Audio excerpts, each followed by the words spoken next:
है प्रयागराज की। प्रयागराज में वायरल हुई हर्षा रिछारिया ने अब पूरे 45 दिन तक महाकुंभ में ही रहने का फैसला कर लिया है। रविंद्रपुरी महाराज से मुलाकात के बाद हर्षा ने ये बयान दिया है और इस पूरे विवाद के बीच बागेश्वर धाम के पीठाधीश्वर पंडित धीरेन्द्र शास्त्री का भी बयान सामने आया है, जिसमें उन्होंने यूट्यूबर और इन्फ्लुएंसर्स को चेतावनी दी है।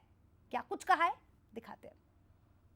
एक पिता का अगर साथ मिल गया बेटी को तो उसको और किसकी ज़रूरत है। तो मैं यहाँ पे धर्म को, जैसा कि मैंने पहले भी बोला था, मैं धर्म को जानने के लिए आई हूँ, मैं धर्म से जुड़ने के लिए आई हूँ। वायरल साध्वी के नाम से फेम पा चुकी हर्षा रिछारिया ने अब महाकुंभ में रहने का फैसला ले लिया है।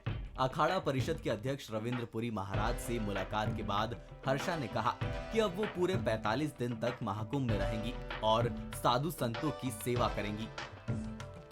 महाराज जी का साथ मिलने के बाद अब खुशी पिता तुल्य है, मैं उनकी बेटी हूँ, उनका हाथ मेरे सर पे है, तो अब मुझे नहीं लगता कि मुझे कोई भी झुका सकता है या तोड़ सकता है। बीते दिनों सुंदर साध्वी के नाम से मशहूर हुई हर्षा रथ पर बैठने के विवाद में घिर गई थी, जिसके बाद हर्षा का आंसू बहाते भावुक वीडियो भी सामने आया था। यहाँ कुछ लोगों ने मुझे ही धर्म से जोड़ने का मौका नहीं दिया, संस्कृति में रमने का मौका नहीं दिया।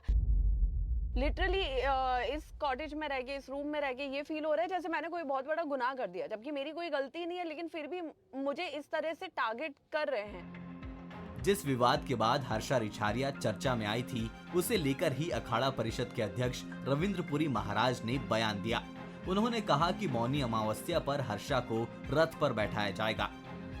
हमने उनको कहा कि अभी 29 को जो हमारा मौनी अमावस में आपको रथ पे बिठाया जाएगा और आपको बहुत ही सुंदर अंदाज में, आप हमारी बच्ची है, देवी की तरह आपको स्नान में हम लेके जाएंगे। इससे पहले इस विवाद को लेकर कथावाचक अनिरुद्धाचार्य का बयान भी सामने आया था। भगवान की भक्ति करने का सबको अधिकार है, सब भक्ति करें, कोई भेदभाव के बिना भगवान की शरण में रहे, इसमें कोई आपत्ति नहीं है किसी को। वहीं इन सब के इतर बागेश्वर धाम के पीठाधीश्वर पंडित धीरेन्द्र शास्त्री ने रील वाले महाकुंभ को लेकर चेताया। उन्होंने कहा कि महाकुंभ रील का नहीं, रियल का होना चाहिए। महाकुंभ आस्था का विषय है, महाकुंभ संस्कृति का कुंभ है, महाकुंभ कल्चर को बढ़ाने का, कल्चर को समझने का, किसी को वायरल का नहीं है। हमने पूर्व में ही कहा कि रील के लिए नहीं, रियल के लिए जाना है। वहां भी जो 2-3 चीजें चल रही, कहीं ना कहीं वो मेन मुद्दा से महाकुंभ भटक रहा। पंडित धीरेन्द्र शास्त्री का यह बयान उन तमाम यूट्यूबर, इन्फ्लुएंसर और वायरल होने की चाह रखने वाले तथा कथित बाबाओं के लिए मैसेज है। वहीं असल मुद्दों से महाकुंभ के भटकने पर उनकी चिंता भी उतनी ही वाजिब है। Bureau report, Bansal news.